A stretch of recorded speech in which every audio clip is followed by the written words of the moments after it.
সূরা কাহফ। অন্য অনেক উলামা ইকরাম বলেছেন এর ব্যাখ্যা হলো সূরা কাহফ যদি কেউ এক বৃহস্পতিবারে পড়ে, পরের বৃহস্পতিবার পর্যন্ত, এক শুক্রবারে যদি পড়ে, পরের শুক্রবার আগ পর্যন্ত পুরো সপ্তাহব্যাপী তার ভিতরে নূর, ঈমানের নূর, তাকওয়ার নূর, ইলমের নূর, আমলের নূর, ভালো মানুষ হওয়ার নূর তার ভিতরে আল্লাহ তাআলা সৃষ্টি করে দিবেন। সুবহানাল্লাহ। এজন্য জুমার দিন সূরা কাহফ পড়বো তো ইনশাআল্লাহ।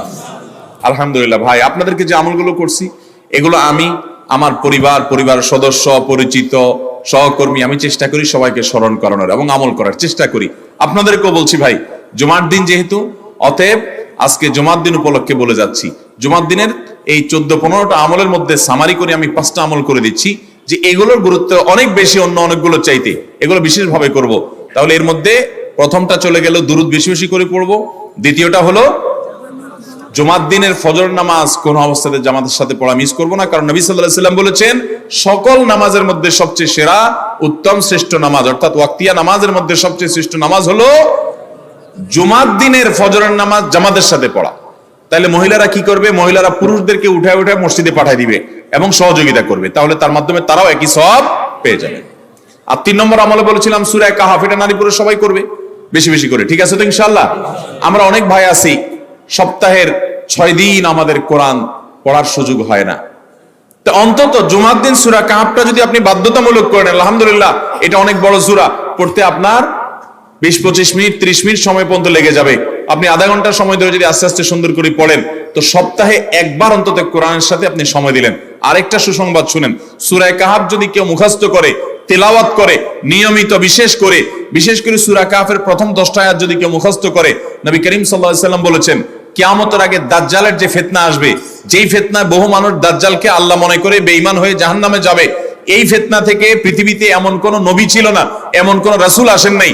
এই মানব ইতিহাসের প্রথম মানুষ আদম আলাইহিস সালাম থেকে নিয়ে আমাদের মুহাম্মদ সাল্লাল্লাহু আলাইহি ওয়াসাল্লাম পর্যন্ত এই লক্ষ লক্ষ যত নবী রাসূল এসেছে, সমস্ত নবী রাসূলরা একটা ব্যাপারে সাবধান করে গেছেন, দাজ্জাল আসবে, যে দাজ্জালের হাতে পাওয়ার থাকবে এত বেশি, অলৌকিকত্ব থাকবে এত বেশি, সে মরা মানুষকে জিন্দা করে ফেলবে, জিন্দা মানুষকে বলবে সে মরে যাবে, তার হাতেই সব কন্ট্রোলিং পাওয়ার থাকবে, দুনিয়ার সমস্ত রিজিক তার হাতে কক্ষিগত থাকবে, এমন পাওয়ার থাকবে তাকে দেখে মানুষ বলবে হ্যাঁ এই তো আল্লাহ, এই তো সবকিছু পারে, বেঈমান হয়ে যাবে।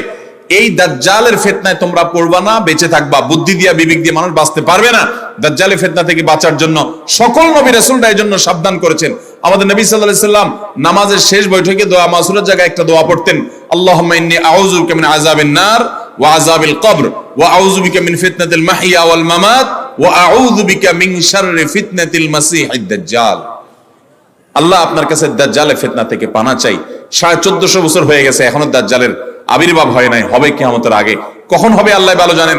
কিন্তু নবী সাল্লাল্লাহু আলাইহি ওয়াসাল্লাম বলেছেন সূরা কাহফের প্রথম 10 আয়াত যদি কেউ মুখস্থ করে, তো এই ব্যক্তিকে আল্লাহ রাব্বুল আলামিন এবং যদি তেলাওয়াত করে, এই ব্যক্তিকে আমলের মাধ্যমে দাজ্জালের ফিতনা থেকে আল্লাহ বাঁচিয়ে রাখবেন। দাজ্জাল তো অনেক পরের কথা, কোথাকার কোন আল্লাহর প্রতি অবিশ্বাসী মুশরিক বা কাফের খেলোয়াড় একটু পায়ের ভেলকি দেখায়, লক্ষ লক্ষ কোটি কোটি মানুষ হুমড়ি খেয়ে তার ভক্ত হয়ে ইমানি চেতনা, আমলি চেতনা, তাকওয়া, তাহারাত সব খুঁয়ে বসে থাকে। আর সেখানে দাজ্জালের মতো এরকম মিরাকল, সব মিরাকল তার হাতে থাকবে। এরকম পরিস্থিতি যখন আসবে তখন মানুষ কি করবে? এখন এই যে তথ্য প্রযুক্তির উন্নতির এই সময়ে কত মুসলমানের সন্তান বেঈমান হয়ে যাচ্ছে, বিজ্ঞানরাই তারা আল্লাহ বানায় বসে থাকতেছে, আছে না নাই? ধারণামূলক বিষয়কে তারা চূড়ান্ত বিষয় বানিয়ে বসে আছে, বেঈমান হয়ে যাচ্ছে। এবং টাকার যে কারিশমা, টাকা দিলে সব হয়ে যায়, টাকা নাই তো কিছুই হয় না। এই জন্য বেঈমান হয়ে অনেকে বলে যে টাকাই নাকি দ্বিতীয় খোদা, নাউজুবিল্লাহ। ভাইরা আমার, দুনিয়ার এই ভেলকি কি দেখছি আমরা? আল্লাহর প্রতি ঈমান আনা, আখিরাতের প্রতি বিশ্বাস করাটা কঠিন থেকে কঠিন হয়ে যাবে, এরকম পরিস্থিতি তৈরি হবে দুনিয়াতে। তথ্য প্রযুক্তির উন্নতির নাম দিয়ে, এটার নাম দিয়ে, সেটার নাম দিয়ে মানুষের জীবনযাত্রা সহজ হবে, কিন্তু এর মাধ্যমে মানুষের ঈমান দুর্বল হওয়ার অনেক সম্ভাবনা, সংখ্যা তৈরি হবে এবং শয়তান সেগুলো সৃষ্টি করবে। এই আশঙ্কা থেকে বাঁচার জন্য সূরা কাহফটা হলো মহৌষধের মতো। অতএব জুমার দিন প্রত্যেক শুক্রবারে সূরা কাহফ পড়বো তো ইনশাআল্লাহ। মায়েরা, বোনেরা, আমরা ভাইয়েরা যারা আছি, বাবারা যারা আছি, আল্লাহর ওয়াস্তে জীবনের তরে নিয়ত করে নেন আজকের মাহফিল থেকে, জীবনে কখনো বৃহস্পতিবার সন্ধ্যা থেকে শুক্রবার সন্ধ্যার আগ পর্যন্ত আমার হাজার ব্যস্ততা থাকুক, সূরা কাহফটা পড়া ছাড়া আমি কোনো কাজ করব না ইনশাআল্লাহ। আমি আল্লাহর অনেক বান্দাকে ব্যক্তিগতভাবে জানি, আমি নিজেও এতটা গুরুত্ব দিয়ে করতে পারি না।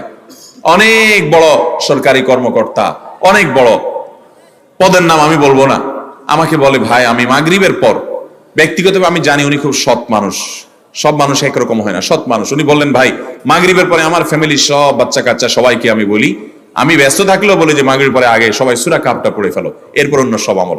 আমরাও চেষ্টা করবো না ইনশাআল্লাহ। কয়টা আমল গেল? 3টা, আর 2টা আছে। 4 নম্বর আমল হলো, দুনিয়াতে যত ফজিলতপূর্ণ আমল আছে এর মধ্যে সবচেয়ে বেশি ফজিলতপূর্ণ আমল এটা। খুব সহজ আমলটা, খুব সহজ, প্রত্যেক শুক্রবার আমরা এটা করতে পারি। আমলটা হলো, নবী করিম সাল্লাল্লাহু আলাইহি ওয়াসাল্লাম বলেছেন, মান বাক্কারা ইয়াউমাল জুমআতি ওয়াবতাকার, যে ব্যক্তি জুমার দিন আগে আগে ঘুম থেকে উঠবে, ভোরে ঘুম থেকে উঠবে, যে ফজর নামাজ পড়তে হবে, যে তাহাজ্জুদ পড়তে পারলে আরো ভালো, এবং মসজিদে আগে আগে যাবে, তাহলে আগে আগে ঘুম থেকে উঠবে, সবাইকে বাসার ডেকে দিবে, আগে আগে ঘুম থেকে উঠাবে। ওয়াগাসসালা ওয়াগতাসাল, ফরজ গোসল হলে ফরজ গোসল করবে, উত্তম রূপে গোসল করবে, ভালো করে গোসল করবে জুমার দিন। ওয়ামাশা ওয়ালাম ইয়ারকাব, জুমার নামাজের জন্য পায়ে হেঁটে মসজিদে যাবে, বাহনে চড়বে না। কেউ যদি মাজুর হয় সে বাহনে চড়লেও চলবে, কিন্তু সাধারণ যারা সুস্থ আছেন পায়ে হেঁটে মসজিদে যাবেন, বাহনে চড়লেন না। জুমার দিনের কথা, জুমার নামাজের কথা। ওয়াদানা মিনাল ইমামে ওয়ালাম ইয়ালগু, ইমামের কাছাকাছি গিয়ে বসবে, দূরে না, যত কাছে যেতে পারে, একদম সামনের কাতার ইমামের কাছাকাছি গিয়ে বসবে, কোনো অনর্থক কথা বলবে না, দুনিয়াবি কথা বলবে না, বেহুদি কাজ করবে না। ওখানে গিয়ে যতক্ষণ সময় পাবে জিকির, আজকার, তেলাওয়াত, তাসবিহ, দোয়া, রোনাজারি, কান্নাকাটি, বই পড়া, দিনী কাজ করা, এর মধ্যে সে কাটাবে নিজেকে।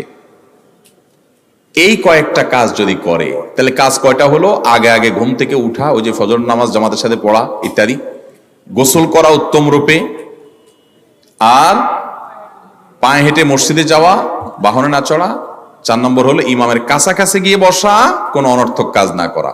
এই 4টা কাজ যদি কেউ জুমার দিনে করে, নবী করিম সাল্লাল্লাহু আলাইহি সাল্লাম বলেছেন, ওই ব্যক্তি বাসা থেকে মসজিদ পর্যন্ত যে আসলো, যতগুলো পা ফেলবে, যতগুলো স্টেপ ফেলবে, যতগুলো কদম দিবে, প্রতিটা কদমের বিনিময়ে আল্লাহ রাব্বুল আলামিন তার অ্যাকাউন্টে, তার আমল নামাতে 1 বছর রাত জেগে, সারা রাত জেগে তাহাজ্জুদ নামাজ পড়লে, এবং 1 বছর সারা দিন, প্রত্যেকটা দিন পুরা বছর জুড়ে নফল রোজা রাখলে যে পরিমাণ সওয়াব পাইতো, 1 বছর নফল রোজা, 1 বছর রাত ভর জেগে তাহাজ্জুদের নামাজ পড়ার সওয়াব মাত্র একটা কদম ফেলার বিনিময়ে দিবেন। তাহলে আপনার বাসা থেকে যদি মসজিদে আসতে 100টা কদম হয়, 100 বছরের নফল নামাজ, 100 বছরের নফল রোজা, আপনি এটার সওয়াব আপনার অ্যাকাউন্টে জুমার দিন মাত্র 4টা কাজ করার মাধ্যমে আপনি পেয়ে যাবেন। এবং এটি অনেক হাদিস বিশ্লেষকগণ বলেছেন, কোরআন হাদিসে বহু ফজিলতের কথাই বলা আছে, এত বিপুল পরিমাণে, এত অধিক পরিমাণে সওয়াবের কথা যে কারো বাসা থেকে অনেকের আছে যেতে 500 স্টেপ পড়বে। 500 স্টেপ পড়লে কতটুকু হয়? সামান্য একটু জায়গা যেতে 500 কদম হয়ে যায়। অনেকের বাসা থেকে যেতে 500 কদম পড়ে 300 কদম হয়। তো সে এই 500 বছর নফল নামাজ, নফল রোজা, রাত ভর দিন ভর করার সওয়াব, কন্টিনিউয়াসলি করার সওয়াব মাত্র এই মসজিদে গেল আসলো, এই 4টা শর্ত পূরণ করে সেটা সওয়াবটা পেতে পারে। যদি সপ্তাহে 4 জমা হয় তাহলে 4 বার 500 করে যদি হলো 2000 বছর, এভাবে তার আমল নামাজের সওয়াবের পাহাড় সে জমা করতে পারে শুক্রবারের ছোট্ট আমলটার মাধ্যমে। চেষ্টা করব না ইনশাআল্লাহ? আমি দেশে বিদেশে অনেক আল্লাহর বান্দাকে আমি শুনেছি, এই হাদিস আমি যেদিন থেকে জেনেছি, আমি চেষ্টা করেছি এটার আমল, এটার প্রচার মানুষের মধ্যে ছড়ানোর।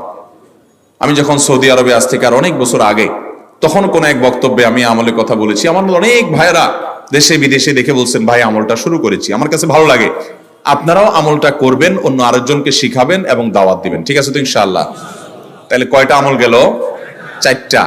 1 নম্বর গেছে বেশি বেশি দুরূদ পাঠ করা, 2 নম্বর হলো জুমার দিনে ফজর নামাজ জামাতের সাথে পুরুষরা পড়া, 3 নম্বর হলো সূরা কাহাফ পড়া, তেলাওয়াত করা, আর 4 নম্বর হলো এই 4 শর্ত পূরণ করে মসজিদে আগে আগে গিয়ে সুন্দর করে খুতবা শুনে চলে আসা, কোনো কথাবার্তা, খুতবা চলাকালীন সময় কোনো কথাবার্তা, অনর্থক কাজ না করা। 5 নম্বর এবং সর্বশেষ আমল হলো, জুমার দিনে একটা সময় আছে দোয়া কবুল হয়। দোয়া কবুলের যে সময়গুলো আছে এর ভিতরে অত্যন্ত ইম্পর্টেন্ট একটা সময় হলো জুমার দিন। শুক্রবারের একটা সময় সম্পর্কে নবী সাল্লাল্লাহু আলাইহি ওয়াসাল্লাম বলেছেন যে একটা সময় আছে শুক্রবারের, এই সময়ে বান্দা কোনো দোয়া করলে আল্লাহ তাআলা ফিরিয়ে দেন না, কবুল করেন। কিন্তু সময়টা যে ঠিক কখন, এটা হাদিসে নবী সাল্লাল্লাহু আলাইহি ওয়াসাল্লাম বলেন না, যাতে করে হয়তো আমরা সারা দিনেরই কম বেশি দোয়ার চেষ্টা করি। এই বিষয়ে মুহাদ্দিসগণ, হাদিস বিশ্লেষকগণ, পণ্ডিত ওলামা একরামগণ হাদিসের বিভিন্ন আকার ইঙ্গিতকে গবেষণা করে অ্যানালাইসিস করে এক একজন এক এক সময়ের কথা বলেছেন। তবে বেশিরভাগ ইমাম, বেশিরভাগ পণ্ডিত ওলামা একরাম, বেশিরভাগ আপনার ইসলামিক স্কলারগণের বক্তব্য হলো যে এই সময়টা হলো জুমার দিনের শেষ প্রহর, আসরের পর থেকে নিয়ে সূর্য ওঠার আগ পর্যন্ত এই সময়টা। অতএব আমরা জুমার দিনের 5 নম্বর আমল হলো বেশি বেশি করে সারাদিনই কম বেশি দোয়া করব। দোয়ার জন্য সবসময় হাত তোলাও জরুরি না, যদিও সাধারণ অবস্থায় দোয়ার জন্য হাত তোলা আদব, কিন্তু আপনি চলতে ফিরতে, উঠতে বসতে, কাজের ফাঁকে আপনি আল্লাহর কাছে মনে মনে দোয়া নিবেদন করবেন। অনেক চাওয়া আমাদের কাছে, আমাদের আল্লাহর কাছে আছে। ভাইরা আমার, নবী রাসূলুল্লাহ সাল্লাল্লাহু আলাইহি ওয়াসাল্লাম বলেছেন কারো পায়ের জুতার ফিতাটা ছিঁড়ে গেছে হাঁটার সময়, এটার এমন কি লাগালে ঠিক হয়ে যাবে, কিন্তু একজন ইমানদার ওইটার জন্য সে আল্লাহর কাছে সাহায্য চাইবে, আল্লাহ এটাও একটা বিপদ, একটা ছোট বিপদ থেকে অনেক কিছু ঘটে যায়, আপনি আমাকে উদ্ধার করেন। সে সবসময় আল্লাহর দিকে মনোনিবেশ করবে। নবী করিম সাল্লাল্লাহু আলাইহি ওয়াসাল্লামের পুরো জীবনকে যদি আপনি অ্যানালাইসিস করেন, আপনি অবাক হয়ে যাবেন। একটা বই আছে বাংলায়, বান্দার ডাকে আল্লাহর সাড়া, এটা বাংলা অনুবাদিত নাম। এই বইয়ের লেখক হলেন হিসনুল মুসলিমের যে রচয়িতা উনি শেখ সাঈদ আল গাহতানী রহমতুল্লাহি আলাইহি। ওনার সোহবতে যাওয়ার, ওনার সান্নিধ্যে থাকার, একাধিকবার খুব কাছাকাছি বসার সুযোগ আমার হয়েছে। সৌদি আরবের একজন বড় আলেম ছিলেন, দুনিয়া থেকে চলে গেছেন। তো ওনার লেখা বান্দার ডাকে আল্লাহর সাড়া, এই বইটা বেশ মোটা সোটা একটা বই। পুরোটা পড়বেন যে নবী করিম সাল্লাল্লাহু আলাইহি ওয়াসাল্লামের জীবনে যে কত রকমের দোয়া করতেন। আল্লাহ আসকার নামে একটা বই আছে ইমাম নববীর, এটাও বাংলা হয়ে গেছে অনুবাদ, আপনি পড়লে অবাক হয়ে যাবেন। ডক্টর খন্দকার আব্দুল্লাহ জাহাঙ্গীর রাহমাতুল্লাহ রাহে বেলায়েত একটা বই আছে দোয়া এবং জিকিরের, আপনি অবাক হবেন যে কি পরিমাণ দোয়া এবং জিকির নবী সাল্লাল্লাহু আলাইহি ওয়াসাল্লাম জীবনে পড়তেন। ঘুম থেকে উঠার সময় দোয়া আছে না নাই? এরপরে ঘুম থেকে উঠে যখন আপনি বাথরুমে যাবেন দোয়া আছে না নাই? আবার টয়লেটে গেলেন, টয়লেট সেরে আসলেন, আপনি ওযু করবেন, ওযুর জন্য দোয়া আছে না নাই? বিসমিল্লাহ। এরপরে ওযু শেষ করলেন, কালিমা শাহাদাত আছে না নাই? এরপরে আপনি যখন ঘর থেকে বের হয়ে মসজিদে যাবেন, বের হওয়ার দোয়া আছে। বের হয়ে আপনি মসজিদে যাচ্ছেন, যাই পথে পড়ার আলাদা দোয়া আছে। এরপরে আপনি মসজিদে প্রবেশ করবেন, তার জন্য দোয়া আছে। মসজিদে ঢুকার পরে মসজিদে ঢুকার নামাজ আছে। এরপরে মসজিদে নামাজ বন্দেগী ইবাদত জিকির করে বের হচ্ছেন, সেটার জন্য আবার দোয়া আছে। আবার আপনি যাচ্ছেন, কাজকর্মে যাচ্ছেন, বাজারে যাচ্ছেন, সেটার দোয়া আছে। স্ত্রী সহবাস করার সময় দোয়া আছে। দোয়া নাই, জিকির নাই, এমন কোন মুহূর্ত ইমানদারের জীবনে থাকতে পারে না। নবী করিম সাল্লাল্লাহু আলাইহি ওয়াসাল্লাম এই পরিমাণ দোয়া করতেন। এই জন্য ভাইরা, দোয়া যদি সবসময় করতে কষ্ট হয় হাত তুলতে, আপনি হাত তোলা ছাড়া শুক্রবারে দোয়া করেন, দোয়াটা অনেক বেশি করা দরকার। আমাদের কত জিনিস আল্লাহর কাছে চাইতে হয়, আমরা আল্লাহর কাছে চাই না। পেটে অসুখ হয়েছে, আমরা ডাক্তারের কথা মাথায় আগে আসে, আপনি ওষুধ খান, ওষুধ খাওয়া সুন্নত, কিন্তু ইমানদার সবকিছুর আগে আল্লাহর কথা স্মরণ করবে এবং আল্লাহর কাছে বলবে আল্লাহ আপনি সহজ করে দেন। আপনার অসুখ হয়েছে, সবকিছুর আগে নাপার কথা মনে আসে, আরে ভাই প্যারাসিটামলের কথা মনে আসে, এটা দোষের না, কিন্তু আপনার মনে আগে আসতে হবে যে নবী সাল্লাল্লাহু আলাইহি ওয়াসাল্লাম দোয়া শিক্ষা দিয়েছেন, যদি কেউ ব্যথার জায়গায় হাত দেয় এবং পরে আউযু বিইজ্জাতিল্লাহি ওয়া কুদরাতিহি মিন শাররি মা আজিদু ওয়া হাজির, আল্লাহ রাব্বুল আলামিন তার ব্যথা দূর করে দিবেন। এক সাহাবী এই হাদিসের উপর আমল করে তৎক্ষণাৎ তার ব্যথা দূর করেছেন। শুধু ইয়াকিনের অভাব, শুধু বিশ্বাসের অভাব, ঈমানের অভাব।